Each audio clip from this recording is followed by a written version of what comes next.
एक समय था जब हेलो बोलने के लिए भी लाइन में खड़ा होना पड़ता था और आज लोग सीन करके भी इग्नोर कर देते हैं। ये कहानी है इंसान वर्सेस मोबाइल की। 1 मिनट टेलीफोन से बात करने के लिए 5 रुपए देने पड़ते थे। टेलीफोन का जन्म 1876 में अलेक्जेंडर ग्राहम बेल ने बताया कि आप बिना इंसान के पास ना होते हुए भी मतलब 1000 किलोमीटर दूर से भी उससे बात कर सकते हैं। और लोगों ने बोला पगला गया है ये बुढ़ा। ऐसा भी कभी होता है, लेकिन जो दुनिया से अलग होते हैं लोगों के लिए वो पागल ही हैं और उसके लिए सारी दुनिया पागल। लेकिन साल 1876 में अलेक्जेंडर ग्राहम बेल ने दुनिया को पहली बार दूरी पर बात करने के लिए ताकत दी। पहली कॉल के शब्द थे मिस्टर वाटसन कम हेयर, और उसी दिन से कम्युनिकेशन का फ्यूचर बदल गया था। और फिर अगले 100 सालों में टेलीफोन धीरे धीरे पूरी दुनिया में पहुंच गया। भारत में पीसीओ का दौर 1980 से 2000 दशक तक। अब इंडिया की बात करते हैं। साल 1980 और 90 का टाइम था। गांव गांव में पीसीओ बूथ लग रहे थे। पीली मशीन, बाहर लाइनें और अंदर से मालिक, जल्दी बोल भाई मीटर चल रहा है। 1 सेकंड भी लेट हुए तो नेक्स्ट मिनट का एक्स्ट्रा चार्ज लग जाता था। तब लोग बात कम करते थे पर दिल से करते थे। किसी के मरने पर भी इतना ही बोलते थे, हेलो दादा मर गया, आज सुबह सबको ले आना। पहला मोबाइल लॉन्च 1973 से 1983 के बीच में हुआ। एक तरफ तो कुछ लोगों तक अभी भी टेलीफोन नहीं पहुंचे थे, वहीं दूसरी तरफ साल 1973 में पहली बार मोबाइल कॉल हो गई थी। जी हाँ, मोबाइल जो तुम्हारे हाथ में है, इसकी पहली कॉल मार्टिन कूपर ने कर ली थी। लेकिन पहला कमर्शियल मोबाइल हुआ साल 1983 में। नाम था मोटोरोला डायना टीएसी। वजन 1 किलो के आसपास, बैटरी 30 मिनट वेस्टी वाली, कीमत इतनी कि आम आदमी सोच भी ना सके। इंडिया में मोबाइल की एंट्री 1995। साल 1995 भारत में पहली मोबाइल कॉल की गई, जो कि ज्योति बसु द्वारा थी। उस समय इनकमिंग भी पेड थी और आउटगोइंग भी महंगा। मोबाइल तो सिर्फ अमीरों के लिए खिलौना था। फिर आई नोकिया इरा 1998 से 2005। Game changer Nokia mobile. 1998 से 2005 के बीच में नोकिया का राज हर दिल पर हो चुका था। जिसके पास नोकिया वो एक अमीर आदमी। 3310 जैसे फोन गिर जाएं तो जमीन में खड्डा हो जाए पर मोबाइल नहीं टूटेगा। बैटरी कैपेसिटी 3 दिन। और मारियो गेम के बाद किसी ने दिल पर राज किया तो वो था स्नेक वाला गेम। स्नेक गेम मतलब एडिक्शन लेवल 100%। उस समय मोबाइल होना ही स्टेटस था। हेलो बोलते ही एटीट्यूड आ जाता था। 90s का swag, Walkman plus mobile. 90s के लड़के बूटकट जीन्स प्लस चश्मा, वॉकमैन और नोकिया फोन, पूरा स्टाइल होता था भाई 90 के लड़कों का। आज के लौंडे क्या ही समझेंगे। हमने देखा है वो जमाना जब साइकिल पर लड़की पटा लेते थे। इंटरनेट की शुरुआत 1969 से 1995। इधर मोबाइल और टेलीफोन तरक्की कर रहा था और इसी के साथ तरक्की कर रहा था। इंटरनेट शुरू हुआ था 1969 अरपा नेट, लेकिन पब्लिक के लिए यूज में आया 1990 में। और इंडिया में पहली बार इंटरनेट आया लगभग 1995 में। पहले डायल अप इंटरनेट आया था। ट्रिंक ट्रिंक की आवाज आती थी, स्पीड इतनी स्लो कि एक फोटो खुलने में भी पेशेंस चाहिए था। फेसबुक का जन्म साल 2004 में एक कॉलेज का लड़का मार्क जुकरबर्ग ने बनाया फेसबुक। शुरुआत में ये सिर्फ हार्वर्ड के स्टूडेंट्स को जोड़ने के लिए बनाया गया था, लेकिन यह कुआं इतना बड़ा था कि धीरे धीरे पूरी दुनिया इसमें घुस गई। फ्रेंड रिक्वेस्ट भेजने और एक्सेप्ट होने में जो मजा था भाई बता नहीं सकता। जिस लड़के को पूरा शहर इग्नोर करता था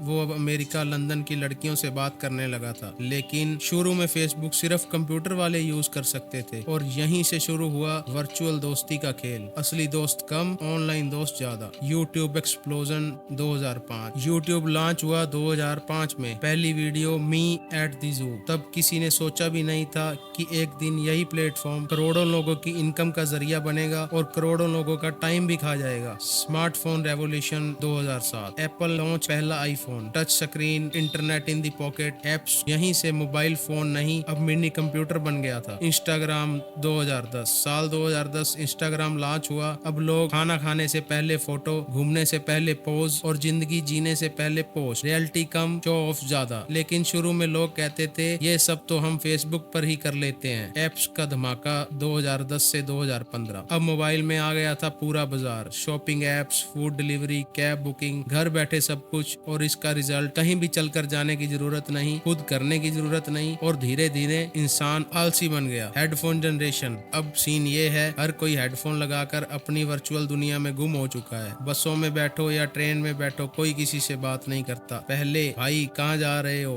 हाल चाल पूछ लेते थे। सोशली डिस्कनेक्ट सबसे खतरनाक बदलाव। लोग फिजिकली पास हैं पर अब मेंटली दूर हो चुके हैं। फैमिली डिनर में सब अपने अपने मोबाइल पर, फ्रेंड्स आउटिंग में रील्स बनाने लग जाते हैं। टिकटॉक आया लगभग 2016। Short videos, instant fame, zero skill भी वायरल। गांव-गांव के लोग ओवरनाइट स्टार बनने लगे। साल 2020 में इंडिया में टिकटॉक बैन हो गया। लोग शॉप में अब टाइम पास कहाँ करेंगे, लेकिन तभी आया Instagram new feature reels. Mark Zuckerberg का नया वेपन इंस्टाग्राम रील्स। और एल्गोरिथम इतना डेंजरस, एक वीडियो देखो, दूसरा देखो, फिर तीसरा देखो और देखते देखते 2 मिनट, 2 घंटे, 12 घंटे। एक सर्वे के हिसाब से सुनिए असली आंकड़े। एवरेज स्क्रीन टाइम इंडिया में मोबाइल यूजर का 4 से 7 घंटे प्रतिदिन, यूथ में 8 से 10 घंटे प्रतिदिन। 70% लोग उठते ही फोन देखते हैं। 50% लोग बिना फोन के एंजाइटी महसूस करते हैं। डोपामाइन हिट करता है हर स्वाइप पर, मतलब दिमाग एडिक्ट हो चुका है। अब सिचुएशन ये है, लोग रील्स में बिजी हैं लेकिन रियल जिंदगी में एम्प्टी हो चुके हैं। कोई कैरियर पर फोकस नहीं, कोई स्किल्स नहीं सीख रहा, बस आज कितने व्यूज आए, मेरी स्टोरी किसने देखी। हेल्थ डैमेज जो दिखता नहीं पर खत्म कर रहा है। अब असली नुकसान शुरू होता है। रात 2-3 बजे तक स्क्रॉलिंग, सुबह उठते ही फोन चलाना और इसका नतीजा नींद खराब, स्लीप साइकिल टूट गया, आंखों में जलन, हेडेक, नेक पेन, टेक्स्ट नेक सिंड्रोम। डॉक्टर्स कहते हैं आज की जनरेशन 20-30 साल की उम्र में ही एंजाइटी, डिप्रेशन, फोकस लॉस तेजी से बढ़ रहा है। मोबाइल सिर्फ एक डिवाइस नहीं है, ये एक साइकोलॉजिकल ट्रैप बन चुका है। हर बार जब तुम रील स्क्रॉल करते हो, दिमाग में डोपामाइन रिलीज होता है। डोपामाइन वही केमिकल जो ड्रग्स में होता है, मतलब कि मोबाइल एक डिजिटल ड्रग है। 5 मिनट और 10 मिनट और फिर घंटे। गिल्ट भी होता है पर फिर भी हाथ खुद फोन उठा लेता है। कैरियर डिस्ट्रक्शन, सबसे खतरनाक डैमेज। कैरियर, सोच थी तुम्हारी ग्रेजुएशन पूरी करके अपने बड़े बड़े ड्रीम्स पूरे करने की, लेकिन आज आराम कर लेता हूँ, कल से शुरू करूंगा, और यही कल 5 साल बन जाता है। रियल लाइफ सिचुएशन, एक लड़का जो इंटेलिजेंट भी था, प्लान्स भी थे, सपने भी थे, फिर मोबाइल आया और धीरे धीरे लेट नाइट स्क्रॉलिंग और सुबह देर से उठना। मोटिवेशन खत्म हो गया, हेल्थ खराब हो गई। अब हालत ये, दोस्त आगे निकल गए, भाई बहन सेटल हो गए और वो बस फोन में स्टक होकर रह गया। Comparison trap. अब एक और बीमारी, सोशल मीडिया कंपैरिजन। किसी की फॉरेन ट्रिप, किसी की लग्जरी कार, किसी का परफेक्ट बॉडी, और तुम खुद को कंपेयर करते हो, मेरी जिंदगी बेकार है। पर सच्चाई, वो हाईलाइट दिखा रहे हैं और तुम अपनी रियलिटी देख रहे हो। फिजिकल लाइफ खत्म। पहले लोग चलते थे, खेलते थे, बाहर टाइम बिताते थे। अब 100 मीटर भी जाना हो तो बाइक निकाल लेते हैं। Body weak, stamina zero, energy खत्म। मोबाइल का एडिक्शन इतना, लोग कार बाइक से जाते हुए भी मोबाइल चलाते हैं और इसी की वजह से रोज हजारों एक्सीडेंट भी होते हैं। सच्चाई कड़वी है पर मोबाइल ने